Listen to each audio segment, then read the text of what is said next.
Salut à tous, j'espère que vous allez bien. Aujourd'hui, toute nouvelle vidéo sur le mercato parisien. On va évoquer le poste de latéral gauche. Paris aurait fait une offensive pour Théo Hernandez, Bakker est officiellement parti au Bayer Leverkusen, Layvin Kurzawa pourrait quitter le Paris Saint-Germain et s'engager à Galatasaray. On va détailler tout ça. J'ai quelques pistes à ce poste pour le Paris Saint-Germain. Allez, c'est parti, commençons la vidéo. Après le départ de Mitchell Bakker au Bayer Leverkusen, qui devrait rapporter 10 millions d'euros au PSG en comptant les bonus de cette opération, et un départ probable de Layvin Kurzawa vers Galatasaray, le PSG devrait se renforcer au poste de latéral gauche. En effet, Galatasaray est intéressé par Layvin Kurzawa. Loïc Tanzi, hier, journaliste de RMC Sport, avait indiqué que les discussions étaient bien avancées entre le club turc et le PSG, mais le média turc fanatique va plus loin, en indiquant aujourd'hui que le PSG et Galatasaray ont trouvé un accord pour le transfert de Layvin Kurzawa.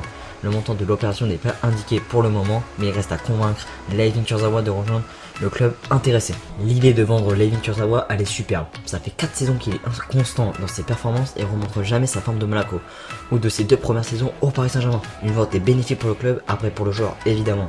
Passer du PSG à Galatasaray, financièrement et sportivement, on peut le comprendre, ça fait un choc. Je comprends s'il refuse l'offre, mais il faudra qu'il trouve un point de chute. J'avais pas trop compris la vente de Mitchell Bakker.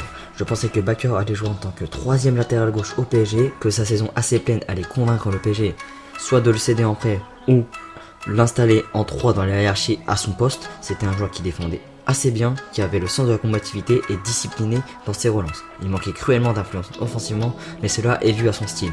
Il a toujours été réputé pour être un latéral défensif. C'est sa nature, c'est son profil. Je ne vais pas le regretter, loin de là, évidemment, mais le garder aurait pu être intéressant. Après, il est probable que le joueur voulait plus de temps de jeu. Depuis l'arrivée de Mauricio Pochettino au PSG, son temps de jeu s'est dégradé. C'était dégradé.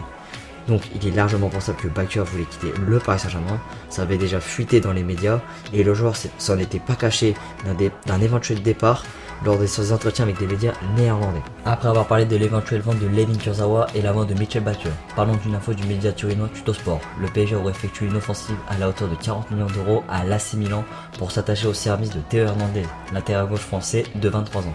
Mais Milan veut 80 millions d'euros. En réalité, le club lombard ne veut pas céder son joueur cadre. Il y a déjà plusieurs semaines, Foot Mercato avait révélé que le Paris Saint-Germain était intéressé et allait faire une offre de 45 millions d'euros. Mais Milan voulait gros pour son joueur. Acheter un latéral comme Hernandez, ça serait super. Pour faire une analyse rapide, car j'ai pas vu tous les matchs de l'AC Milan cette saison, c'est un latéral très offensif, très rapide, ayant les caractéristiques pour évoluer dans un poste de piston. Dans un système à 3, peut jouer évidemment dans un système à 4, comme il le fait avec l'AC Milan. C'est un latéral qui sait marquer des buts centrés. Bref, c'est l'un des meilleurs au monde à son poste. Ça fait 2 saisons de suite qu'il montre ses superbes qualités. C'est un cadre de l'AC Milan.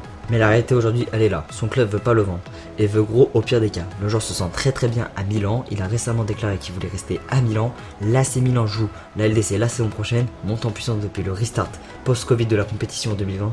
La Serie A est un championnat qui est très attractif et compétitif. Le transfert de Hernandez est quasi irréalisable au PSG selon moi. Mais 80 millions d'euros, c'est trop. Mais 60 ou 70, c'est trop.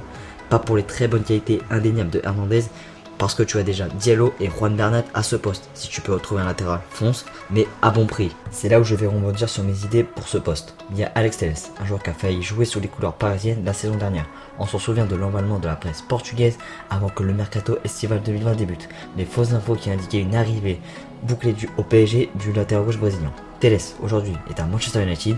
Il a clairement sombré sous les très bonnes performances de Luke Shaw. C'est indéniable, qui s'est totalement réveillé depuis l'arrivée de Telles. Shaw est devenu un titulaire indiscutable à Manchester United et à la sélection anglaise. Telles faudrait quitter Manchester United sur Nicolas Schira. Le joueur aurait été proposé à l'Inter, club où a déjà joué le joueur concerné, et à l'AS Roma, club qui serait intéressé par une arrivée de Telles en prêt. Mais Manchester semble pas disposé à accepter un prêt du joueur. Telles veut quitter Manchester. Leonardo avait dans le viseur Telles depuis plusieurs mois l'année dernière. C'est un très bon latéral qui s'est particulièrement dégoté de très bons centres, qui a une grosse influence offensive, qui est rapide et qui a une belle expérience sur la scène européenne.